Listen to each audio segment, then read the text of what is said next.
she came from, because she lived with about 70 other animals. And when you have that many friends, it can be difficult to tell them apart.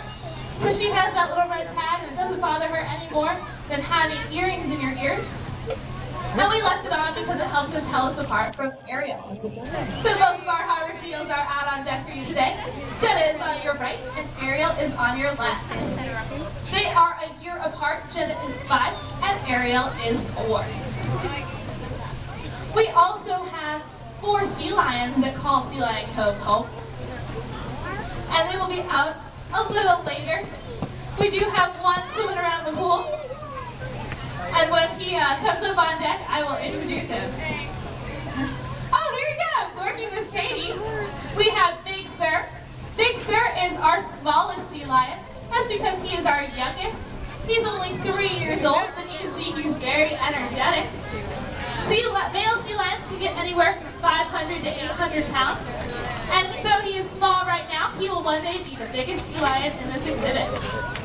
We do have 3 other sea lions that live here, so you're not going to see them all during this training session. That's because we're limited to the number of trainers that we have.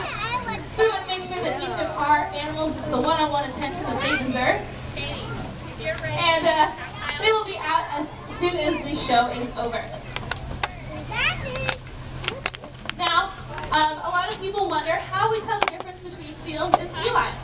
They are 2 different species, and that's the #1 question that we get here. So if you don't know, don't feel bad. I can help you out. The first way that we can tell the difference, and they're showing it off right now, is how they get around on land. You can see that Big Sir is very mobile on land. He can have those big front flippers that he can support his belly on, and he has those hind flippers that he can rotate underneath his body and walk on all 4. Seals, on the other hand, are not quite so fortunate. They have very short front flippers with little claws on those front flippers, and they cannot rotate their back ones underneath them. And therefore, when they're on land, they have to get around in a belly flopping movement that we call the lumping. Now, it's not very efficient, but it is very adorable. Another way that you can tell them apart is the way that they swim in the water. If you're ever scuba diving or snorkeling, or just checking them out at our underwater viewing area, you can see that they use their flippers to swim a little differently. Sea lions will use their very large front flippers to pull themselves through the water, and they will navigate using their necks. Seals, on the other hand, will get their power in swimming from their back flippers versus their front flippers, and they use their front flippers to steer. The last way to tell apart a seal and a sea lion is by how their ears look. If you take a look at Big Sir's head, you can see that he has very visible ear flaps. Those are called pineyes, and he has ear flaps just like you and me.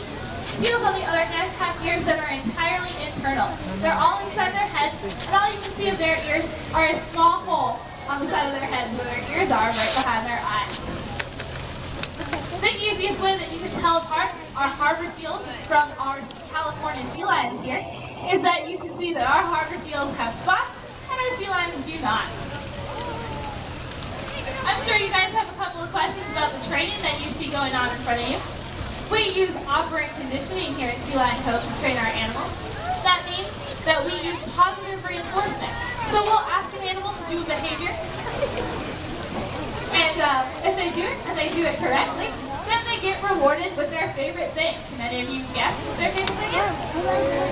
Fish! Yes, exactly.